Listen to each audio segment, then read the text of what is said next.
Welcome back, everybody. My guest tonight is a Formula One driver who just became a 7-time world champion, tying the record held by Michael Schumacher.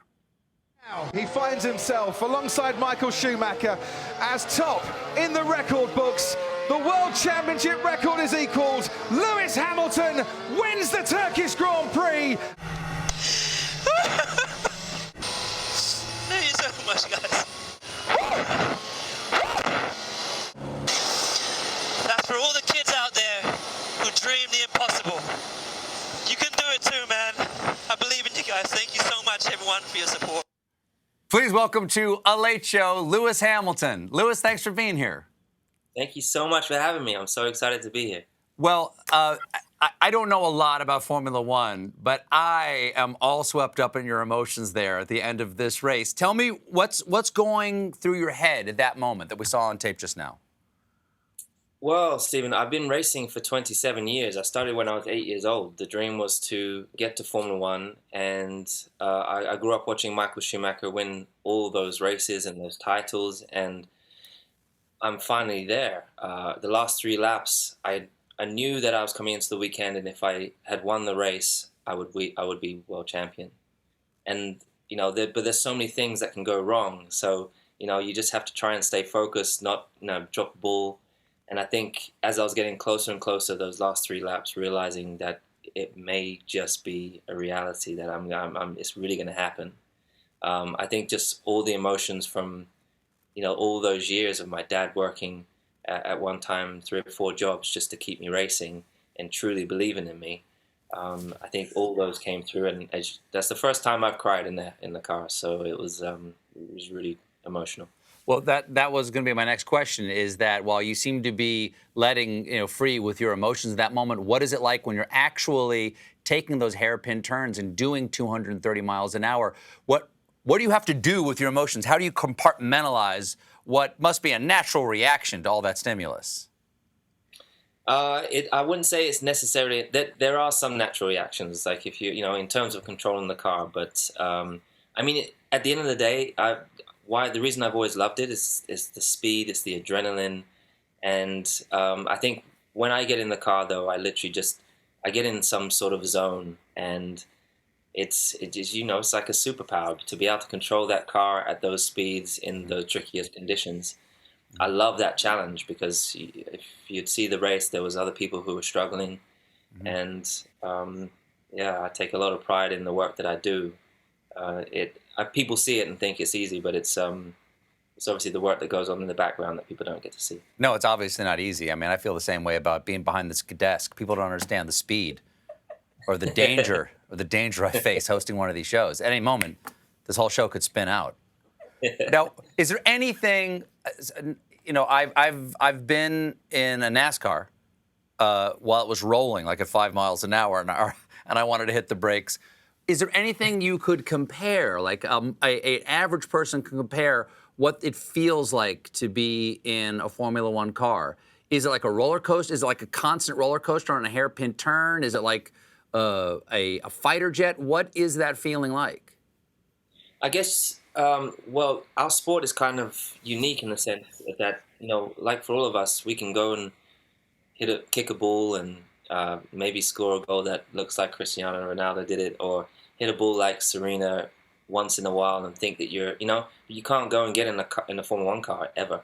So I think you can compare it to, it's like a fighter jet. It's basically a fighter jet upside down in the sense of a fighter jet, a plane has lift. We have something called the opposite, which is downforce. So our wings are the opposite way, and the faster you go, the more the car is pushed to the ground, and that's why we can take the corners at 150, 180 miles an hour. And the more efficient the car, the faster we can do that. How many G's are you pulling if you take a corner at 150 miles an hour? About six times my body weight, 6 G's. I've taken 6 G's before in the Thunderbirds. It's an inhuman feeling. Oh, it's intense, but you would have felt vertical G, so that would have been this way, that way. It was where, for me, it's lateral and longitudinal. Let's talk about keeping that car on the ground in this race. The racetrack and Istanbul was so slick. The drivers were slipping during practice when the weather was fine, but then there was rain over the weekend. What were those conditions like for you? I mean, for the people who understand this sport, people are marveling at a level that I want to be able to appreciate. Explain to me what those conditions were like. Yeah, so we hadn't been to this track for nearly 10 years, or 9 years, and so they resurfaced the circuit, so it's just new tarmac that you would have on a highway. But there's basically, I don't know why it was so dirty, and usually like over the weekend it gets more and more rubber from the tires and it gets better and better, but this thing was not. That wasn't happening. Maybe they resurfaced it with Teflon, just to keep it as clean as possible. I don't know. It was maybe a cheap job. I don't know. and then it rains, and when it rains, it's usually it's the hardest conditions to race in general. But at this track, it was like ice. We've never experienced. I don't think any of us drivers have experienced that especially in my Formula One career. So the attention to detail, the focus that you needed to have was so intense. I mean, I've slept most of today just trying to recover, because not only do you lose, a lot of energy for the mental side, you can lose up to 10 pounds in the race.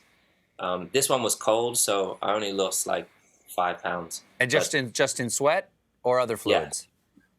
Yeah. Sweat. Because I think I would lose some weight damn quick if I took a corner at 150 miles an hour. Yeah, definitely. No? Probably another way. Okay.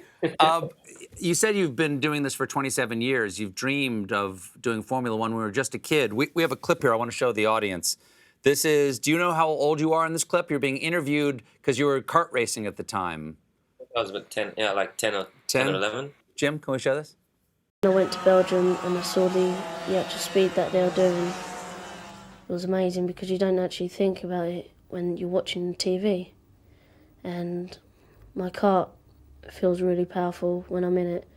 But imagine being in the Formula One car. Must be very powerful, that. What do you think of when you see that footage? I would imagine it's the same for anyone watching back when they're a kid. It's embarrassing. No, not at all. You seem pretty self-possessed as a 10-year-old. What would you like to tell that 10-year-old kid now that, 7-time world champion? I think would just be just to never doubt yourself and continue to believe in yourself always. And ultimately, I'm only human, and like all of us, we have our ups and downs, and you're constantly battling the mind in trying to achieve the impossible. And there are days where it feels like it might not work. It feels, those stages through my career that I didn't think that. There were days I didn't think I was good enough. I wasn't going to make it. And then I'd go out for a long run. I'd get back in the car, get back on the horse, and just keep pushing and never give up. And, that was something my dad installed in me, I think, as a kid. And it has been challenging at times. You're the first black driver in the 70-year history of Formula One. And people were not always welcoming to you. Yeah. And you've raised awareness of Black Lives Matter. You've advocated for inclusivity. And you've set up something called the Hamilton Commission. What is that? Yeah, so, I don't know if you've seen the movie Cool Runnings. I always bring it up. But that was one of my favorite movies. And I'm sorry, which one?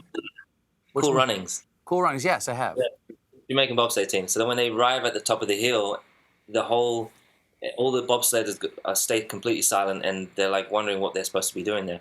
And it was the same for me and my dad when we arrived the first time at the go-kart track. We had the go-kart was fifth hand. My dad bought it from the back of a newspaper.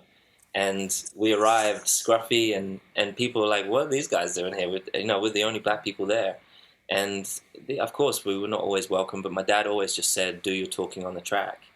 And that's really what we did. We just kept our heads down and did what we loved. And I mean, and then I've, got all the way to Formula One. And again, there was an idea of what a Formula One driver would look like and how they should behave and what they should be like. And I never really felt comfortable conforming to how people would expect.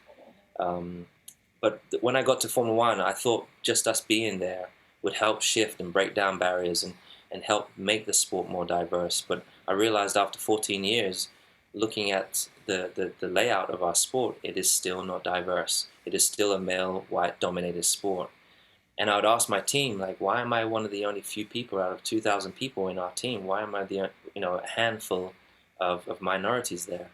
And so I put together the Hamilton Commission to try to understand what the barriers are and what the real root of the cause is, so we can ultimately, through those findings, can find a way to help encourage young black kids getting into STEM roles, into engineering in this industry. And I hope that we've got people in the commission that are in politics on the ground that can really change the legislation rules and push on the ground in communities to help encourage these kids. We got to go in just a moment, but I want to ask you one last question that I'm curious. Whenever I meet someone who is at the top of their game in whatever the sport is, I like to ask this question: is there a movie about your sport that gets it right? Like Ford versus Ferrari, Talladega Nights, Talladega Nights? I'm a big fan of Talladega Nights, personally. when he's on fire, I love that. I don't know. I think the racing movies are always really difficult. I think they're very, very tricky for people to understand. I guess it's a hard sport for people to relate to. But the Ford versus Ferrari, I think they did such a great job. It's two great, incredible actors. So I personally love that. It almost encouraged me to potentially go and drive some of those cars, but I'm not going to do them on. Well, you got 7 world titles now. Your contract with Mercedes is up this year. What's next? I've got to get a new contract. I bet. Would you like to be sponsored by a CBS talk show? I'm interested. I've got space. Okay, good. my face on your hood. I'll be happy with that. Hey, at Talladega Nights, he sells his visor, so I mean, I'm open. Well, so nice to meet you. Thanks for being here, Lewis. Stephen, thank you so much for having me. You can see his next race on November 29th on ESPN. Lewis Hamilton, everybody. We'll be right back with a performance by Andrea Bocelli.